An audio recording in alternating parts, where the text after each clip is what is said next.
Hello, people who are interested in European history. I'm Stefan Diemeyer and I'm reading European history and I'm talking to you about it because I think that Europe needs a common European narrative to have a common European identity. Though in my opinion, there is no European narrative right now. Well, yes, you can say there is one, which is the myth of Europa. And in this book here, it starts with it as well. But I have a problem with it to make it the founding myth of Europe. Because basically, it's the rape story. For those of you who don't know the story, I'm quickly retell it. So it starts with Zeus, who looks at a princess. And this princess' name is Europa. And Zeus thinks like, wow, she's hot. I wanna meet her. So Zeus transforms into a bull, into a big, white, beautiful bull, and goes to Europa. And Europa is like, wow, what a beautiful white bull.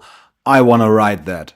True story. So she gets on top of the bull and they ride along the island and it's all fun and games. But then suddenly they are on the water and dolphins are jumping next to them. And Europa is turning around to her friends and says like, well, what's happening? And the friends are like, whoa, you're going overseas. What's going on? But the bull just keeps on riding on water. And then Europa says, this can't be right. You are not a normal bull. You have to be some kind of god. And then the bull says, fear not, dear virgin, for I am Zeus, and you will be the bearer of my children. And he spoke, and so it was. So in the story, Europa doesn't answer to this or gives her consent. You know, it's a god that tells you to have his children, so you should be happy and thankful about it. Why should you have anything to say in this matter? I mean, it's not like Virgin Mary had anything to say with giving birth to Jesus. It's more like, hey, rejoice, you've been chosen to get a baby by God. And that's the same with Europa.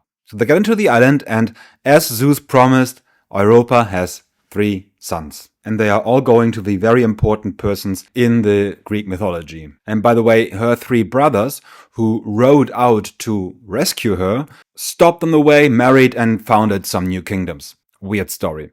So she had 3 sons, and then of course Zeus leaves for new adventures, as he always does. And today, in front of the European Council, there is a statue of Europa riding the bull. How does it come to this? Well, I did some digging, and first of all, the EU didn't come up with it. The story has been used for more than 2,000 years. The myth itself came up in antiquity, and the name Europa was first used for the Aegean Islands. Later, when Christianity took over most of Europe, Europa transformed into some kind of guardian of the faith and a queen of Europe.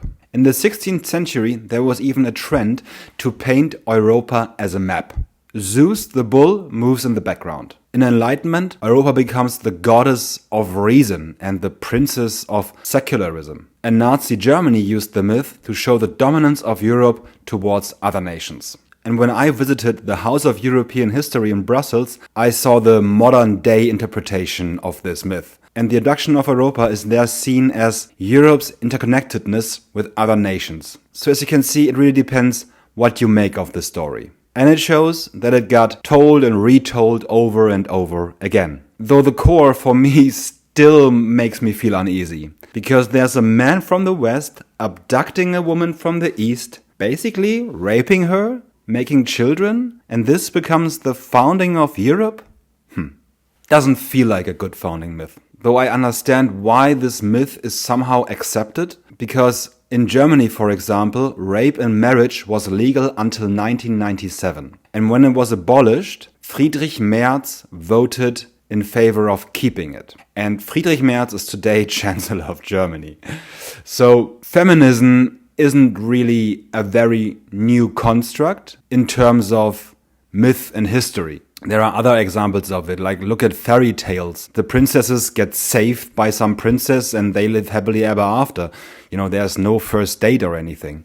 So I reckon the story could use an update. Maybe they met on Bumble and they were like, whoa, nice white bull, yeah, nice princess, let's go together. And they have a nice honeymoon on Crete and they have children, but then like they live apart. And finally Zeus leaves her and she stays with her kids. But Zeus comes by from time to time, pays its allowances, and from then on Europe was created.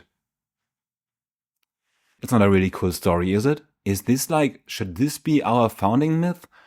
Like Zeus Zeus and a princess having children on Crete? One of them is Minos and his wife has sex with a bull too? Why would we have this as a founding myth?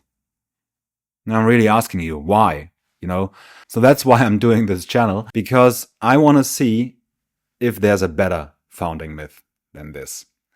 And for this, it's a lot of reading to do and a lot of researching, but I did already a lot and now I need to record it on video.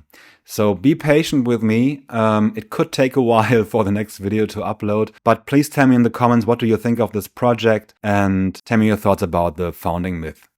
And what I want to know as well is, what's your founding myth in your country? In Germany, it's Hermann or Arminius, who defeats the Romans in the Teutoburger Wald. And this is kind of like the founding myth of Germans. And I'm wondering, what kind of founding myths are in your country? Because if I want to write a new story, it's good to be inspired by others. So I'm hoping you liked this video and follow me for more.